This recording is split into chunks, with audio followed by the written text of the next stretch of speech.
Today we're talking about what to do when you can't stop drinking, when nothing feels like it's working. You might have tried to quit multiple times in the past and you just feel like you end up back at day one over and over again. Well, in this video, I'm going to give you some tips so you can approach things in a different way rather than continuing to try the same old thing and finding yourself back in the same place. I'm going to help you. I'm going to give you what you need in order to come at this from a different direction and hopefully get to a place where you find yourself sober, happy, and at peace in your life. Now, I'm Simon Chappell. I'm the Quit Alcohol Coach. If you don't already follow my YouTube channel, please hit the subscribe button. There's new videos about quitting drinking every Tuesday and every Thursday. So let's talk a little bit about what you can do if you've tried to quit multiple times in the past and you're finding that nothing is working. Now, let's look at some information about this. According to statistics, 50 to 60% of people who attend rehab relapse at least once. I'm not a big fan of the word relapse. It's got a negative stigma attached to it, but that's what the data tells us. And I think it's important to bear in mind that setbacks are very much part of the process. And we all tend to have them. There's only a few people who are able to leap right into spontaneous sobriety and never take a drink again without going on some kind of a learning curve. And I think it's important to understand that setbacks are very much part of the process. So try and use setbacks as an opportunity to grow stronger. Try and notice what you can take from a setback that you can change as you go forward. Maybe you need to set some boundaries. Maybe there's people, places, or certain situations that have been causing you to drink, and you need to really take a look at that, take stock of it, and put some healthy boundaries in place. And I also urge you to evaluate what methods you've been using in the past. Is there anything that has really obviously not worked or been a challenge for you? Because if that's the case, it's time to start changing things. It's time to think about doing things differently. I recommend planning for the future and thinking that, yeah, maybe I will have a setback. And if this does happen, putting something in place as a non-negotiable commitment. For example, a client that I work with who had had multiple setbacks came to work with me to do one-to-one sobriety coaching. And she said that if she has another setback, she would go to the doctor and she would talk to the doctor about it, something that she had put off doing. And in the past, she hadn't been honest with her doctor about how much she was drinking. So she made a commitment, which put some positive pressure on her to really try her absolute best this time. So you might say to yourself that if I have a setback again as I go forward, I might go to the doctor. I might talk to someone who I know will be able to help me that I haven't spoken to in the past. I might check myself into rehab or some other kind of program.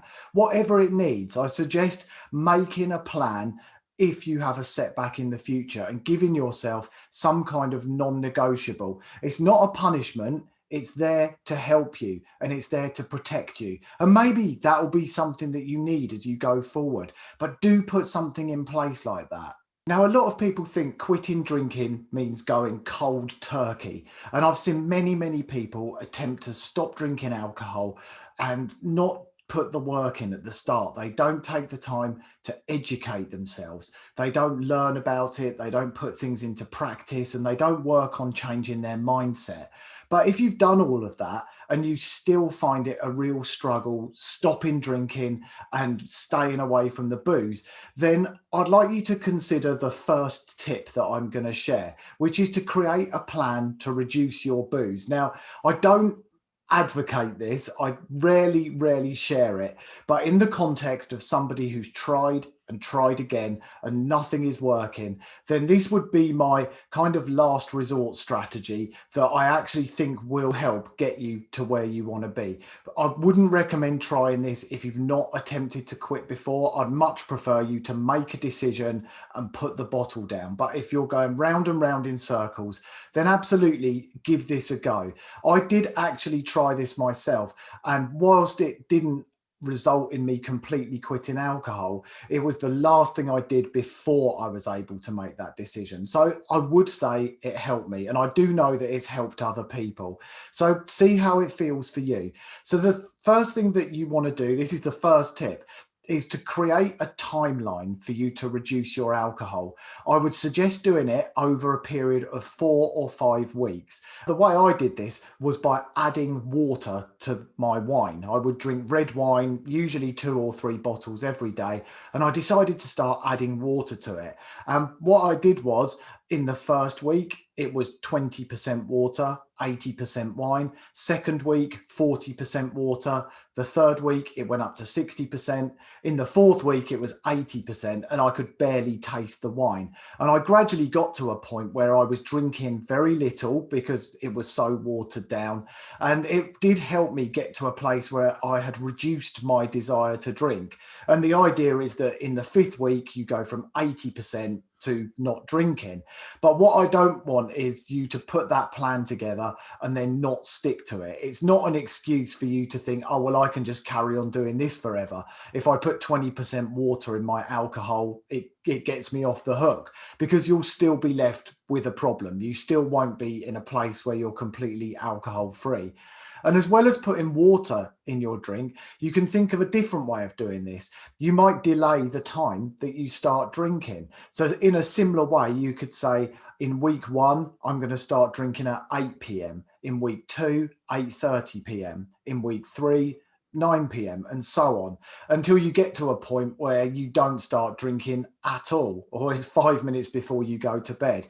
But what I wouldn't want you to do is then change your bedtime by an hour or an hour and a half to make up for it. That could work in a similar way to adding water to your wine. So both of those strategies allow you to reduce the amount you're drinking over time, but it needs to be done in a really controlled way. You need to be disciplined or it won't work. And you've got to commit to this. You've got to write it all down, have a plan and stick to it, and know that you're doing something amazing and that the benefits of that are going to be incredible. You're going to change your life. You're going to be in a happier place. So know that you're moving towards something and that this is a stepping stone on that journey. My second tip is to drink slower. I know it sounds a bit crazy, but it also can help you. So rather than stopping straight away, just like the first tip, if you've done that and it's just not working for you, allow a set time in between each sip. Again, don't extend your bedtime. Don't think, oh, well, I'll drink slower, so I'll hang around longer.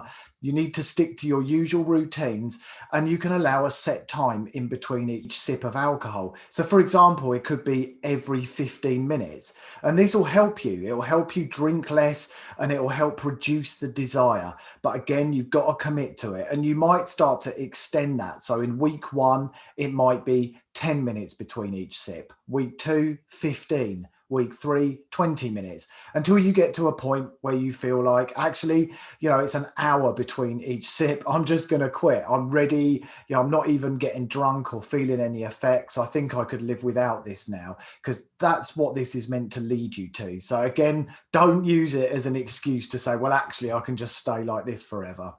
The third tip, if you've been trying to quit and going round and round in circles, is to make sure you're eating properly. We often feel much less like having alcohol when we're not hungry. So make sure that you're having regular meals throughout the day. I recommend breakfast, lunch, and dinner with a mid-morning and a mid-afternoon snack.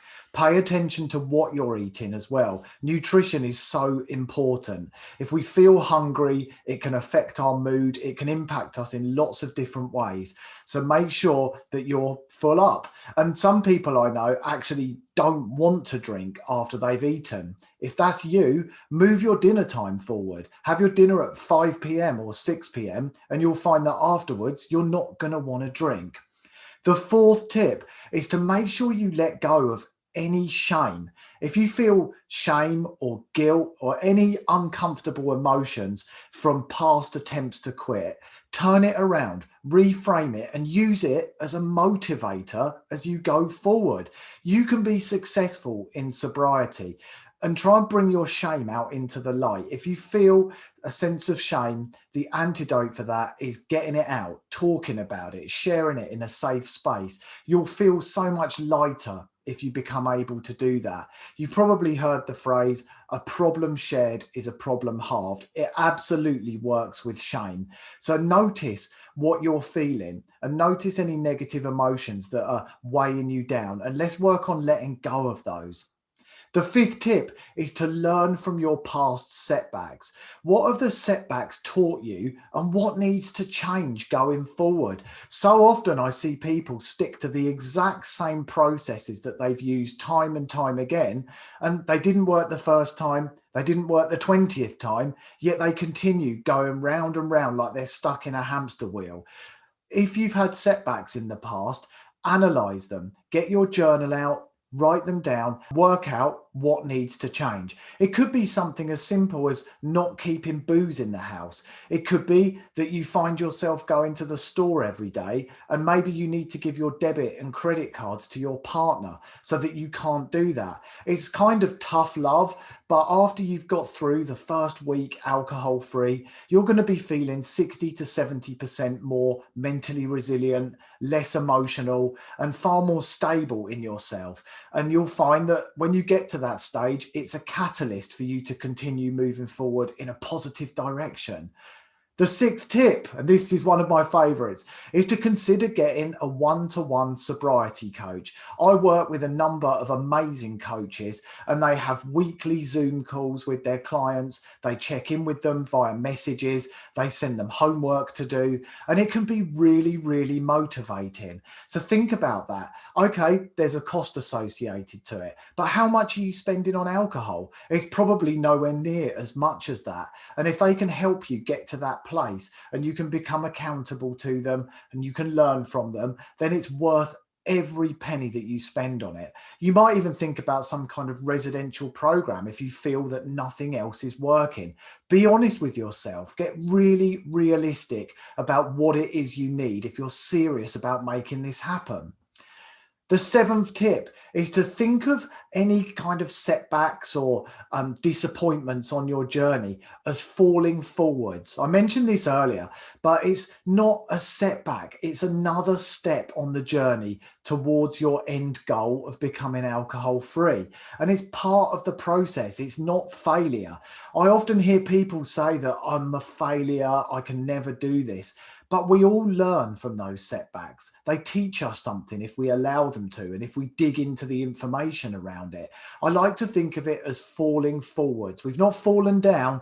We continue to move forwards with momentum. Yes, we've had a fall along the way, but we keep going. In my opinion, the only time we fail is when we give up trying altogether. And the fact you're watching this tells me that you absolutely are trying and you haven't given up. So you're on that journey.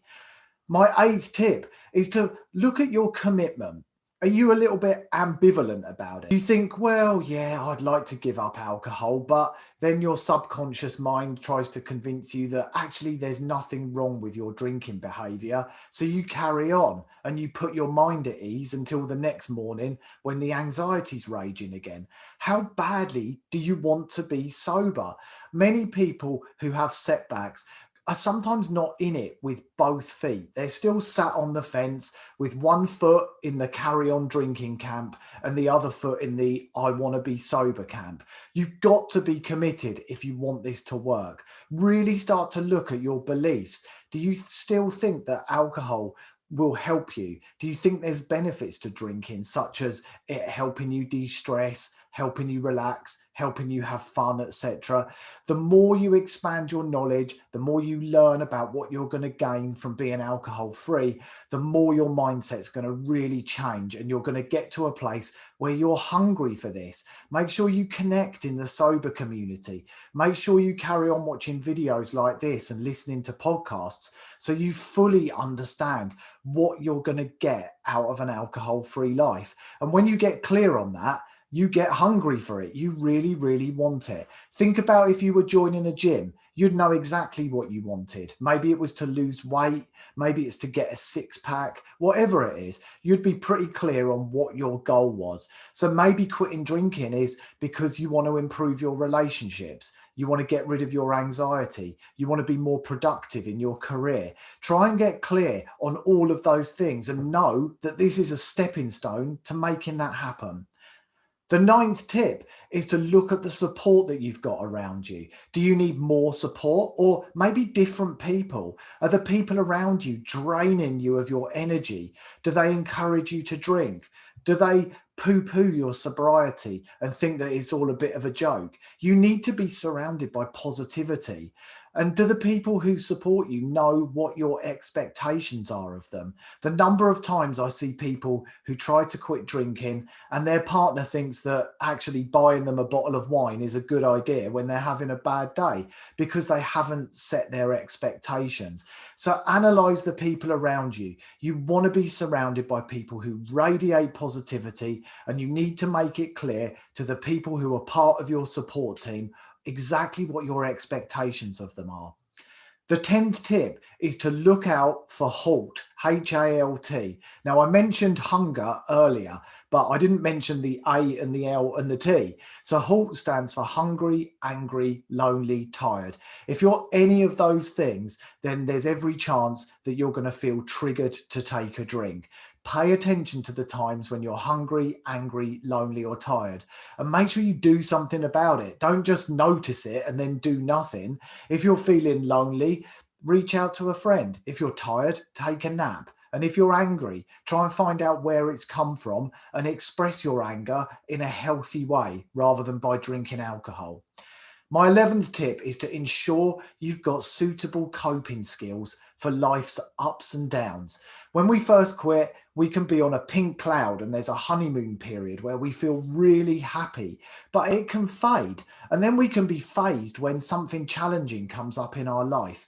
Life is not a bed of roses. We all have good days, we all have bad days, and things happen in our lives that we're going to have to deal with, tough things from time to time. So make sure that you've got healthy coping mechanisms for when that happens. You might find that you get into breathing exercises, meditating, or even going for a run or going to the gym. That might help you. List it all out and understand what coping mechanisms work for you when you're feeling uncomfortable and challenging emotions. The 12th tip is to ask yourself whether all you did was stop drinking. Now that sounds a bit odd, right? But stopping drinking is only one part of becoming sober. Sobriety is a lifestyle choice, and we look at all the areas in our life that we need to change. We learn what our emotional triggers are. I don't just mean triggers to drink, but the things that trigger us emotionally. And we list out what could be a threat to our sobriety, the people, the places, the behaviors, the situations, and we work on making new and healthy lifestyle choices for ourselves. We find new hobbies, new activities. We watch out for people who can be a threat to our sobriety, people who enable us, whether we're involved in codependent relationships or codependent behaviors, for example, and we take steps to make them better. We set ourselves goals, not goals around sobriety necessarily, but goals to become the person that we want to be. And we break those goals down into smaller goals so we feel like we're achieving things along the way. Get yourself a vision board. What does the future you look like? The future you in 12 months' time or 5 years' time? What do you want that person to be? That's the person that you're doing this for. So get really clear that this is a lifestyle choice and so much more than just putting the bottle down. We become connected, self-aware, and we learn so much about ourselves, which is why so many people who are sober talk about what an amazing, life-changing, wonderful journey it is. My 13th tip and question to ask yourself is whether you've taken full responsibility for your own recovery. You've got to stop blaming anything, anyone, and everything else and accept that only you can make this change. You've got the choice. You've got the power. Yes, there's a ton of people and books and podcasts and websites and support communities that will help you.